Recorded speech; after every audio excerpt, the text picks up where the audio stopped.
The second nurtures all good deeds. The third liberates all sentient beings, that all alike attain the Buddha way. But we'll also need our cups, because there's tea as well, correct? We have tea as well. Yep. So maybe it's...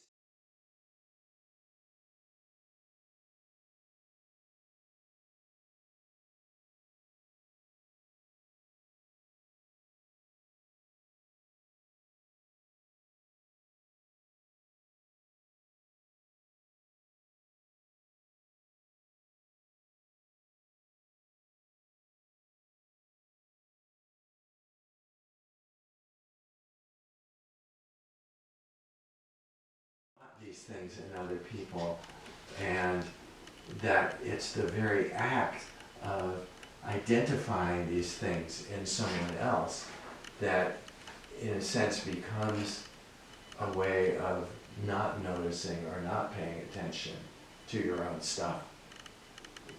Noticing, what it is in me that leads to that particular viewpoint, that particular judgment. And I think it's being aware of where those judgments come from in ourselves that turns out to be skillful. That it's here today and it's going to be gone in a few days. And likewise, looking out the window and seeing the snow. And the sun on the snow was very beautiful this morning. But that experience of looking out and seeing all that snow, inherent in that is the knowledge of what it was like to look out there and see green grass and sunshine in the summer. And that those experiences are constantly informing each other. But then I feel like while you're practicing, you have to be evaluating what you're doing in order to be meditating, because there's a lot of instructions. But then I also feel like when I try to do the instructions, it makes it deeply, what we experience as deeply rewarding in our own life, that's really motivating.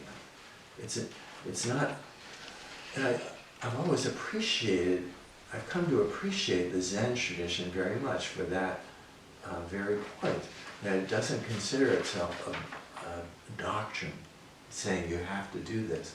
It's a practice.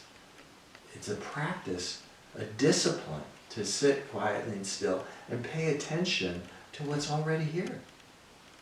And that we're ultimately motivated by our own sense of alienation, our own sense of dissatisfaction.